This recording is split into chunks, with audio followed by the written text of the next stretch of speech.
Hello everyone, and let's talk about the financial dangers of ignoring work from home requests for disabilities reasons, for the ADA Act, Americans with Disabilities Act.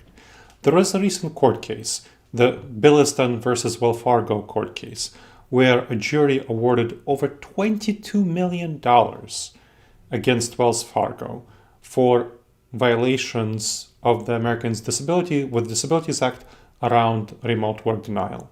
So employee with disabilities was laid off after a work from home request without appropriate interactive process, without a back and forth, and jury cited a failure to engage in ADA required interactive process in awarding him with over $22 million.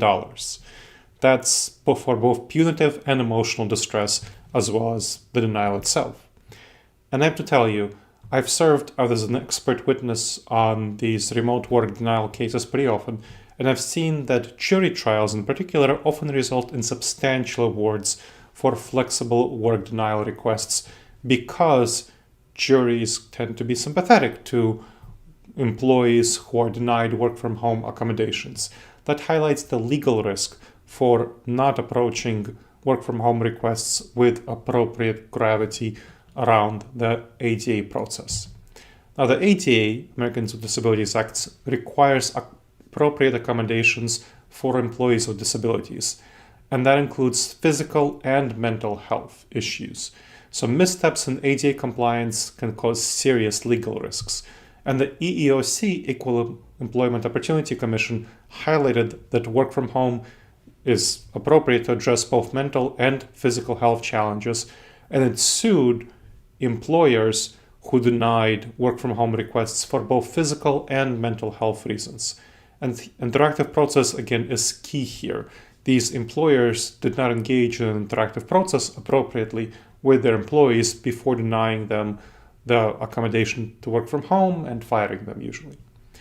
So, the missteps that employers take in ignoring work from home requests that lead to ADA violations include denying work from home requests inappropriately, prioritizing physical presence over employee well-being, and misunderstanding the scope of ADA, especially for mental health. So, if you want to be successful with and protect yourself from these legal risks, engage proactively in an interactive accommodation process with any employee who asks for a work from home requests for ADA reasons, for physical or mental health reasons. Train managers in ADA and mental health as well as physical health inclusivity. That includes how to make sure to provide protection for confidentiality for anyone who requests ADA accommodations, including for remote work, including for mental as well as physical health. I tend to see more violations for mental health because managers aren't aware of this, and this is a very sensitive issue. Document every step of the decision-making process and foster a culture of flexibility to mitigate risks and build trust. I hope you've enjoyed this episode of the Wise Decision Maker Show. Please make sure to subscribe wherever you checked out the show and leave a review. It helps others discover the show and helps us improve the show. And if you have any questions, email me at gleb, Gleb, at disasteravoidanceexperts.com.